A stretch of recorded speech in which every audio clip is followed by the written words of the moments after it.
안녕하세요. 하루를 여는 감자 묵상 하간묵 시간입니다. 오늘의 본문은 민수기 12장 1절입니다.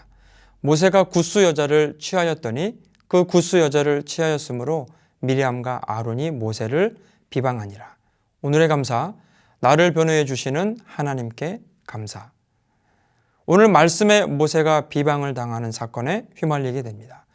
굿수 여인과 결혼한 사건으로 미리암과 아론이 모세를 비방했습니다. 구약에서 이방 여인과의 결혼 금지는 이방신을 섬기는 여인과의 결혼을 금지한 것이지 이방 출신의 여인과 결혼을 하지 말라는 뜻이 아닙니다. 그렇다면 비방하는 아론과 미리암의 마음에 숨겨진 것은 무엇일까요? 바로 시기심입니다. 시기심은 경쟁심 때문에 생깁니다. 선의의 경쟁이라는 말도 있듯이 때로 경쟁심이 쌍방 간의 발전과 성숙을 가져오는 긍정적인 경우도 있습니다. 그러나 엄밀히 말해 경쟁심은 양날의 검과 같습니다.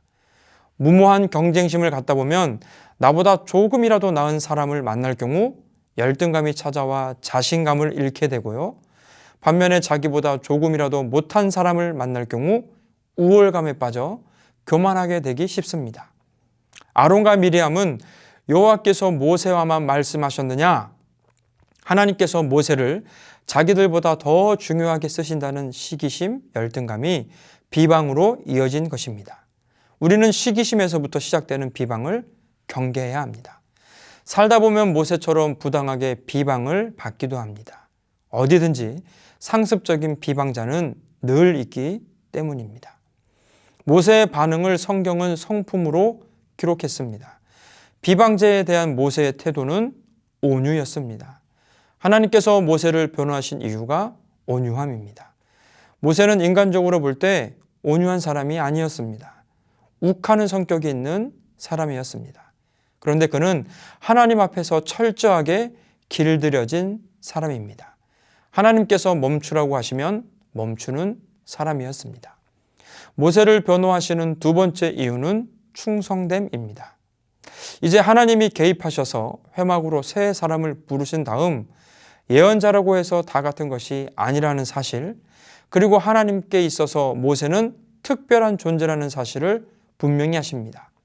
그 이유는 모세가 하나님의 온 집에 충성했기 때문이라는 것입니다. 한 번 충성이 아닌 지속적인 충성을 보시고 모세를 변호하시고 감싸셨습니다. 사람들하고 지내다 보면 전혀 뜻밖의 상황 가운데 비방 또는 억울한 일을 당할 때가 있습니다. 내 잘못이 아니라고, 내 탓이 아니라고 얼마나 해명하고 싶은지 모릅니다. 이럴 때 침묵을 지키는 것이 정말로 힘듭니다. 따지고 싶고 복수하고 싶은 마음이 막 일어납니다. 나를 변호하시는 하나님께 판결을 맡기는 것이 나중에 보면 훨씬 더 사이다입니다. 하간묵 동역자 여러분, 우리는 어떤 일이 있을 때 비방, 시기하지 맙시다. 우리는 서로의 허물을 사랑으로 감싸주고 성도의 영적 회복을 위해 기도하며 서로를 위해 기다려줄 수 있는 넉넉한 마음을 가지고 살아갑시다. 하나님 앞에 온유함과 충성됨으로 살아가고 계시는 성도님들의 삶 가운데 오늘도 나를 변호하시는 하나님의 은혜가 가득하기를 주님의 이름으로 축원합니다. 나를 변호해 주신 하나님께 감사. 하나님, 오늘 내 마음 어딘가에 깊숙이 숨어있는 비방과 시기심, 경쟁심을 안전하게 다루기를 원합니다. 그래서 나보다 조금이라도 나은 사람에게 열등감을 느끼거나 나보다 조금이라도 못한 사람에게 우월감에 빠져 교만하지 않게 도와주옵소서. 살다 보면 비방, 시기, 경쟁의 대상이 되기도 합니다. 그럴 때 오늘 말씀을 기억하여 하나님 앞에서 철저하게 길들여진 온유라는 성품이 우리의 인격이 되게 하시고 삶이 되기를 원합니다. 한 번 충성이 아닌 지속적인 충성을 보시고 모세를 변호하시고 감싸셨던 하나님 앞에 충성된 성실함으로 살아가게 도와주옵소서. 오늘도 나를 변호하시는 하나님께 감사를 드리며 예수님의 이름으로 기도드립니다. 아멘.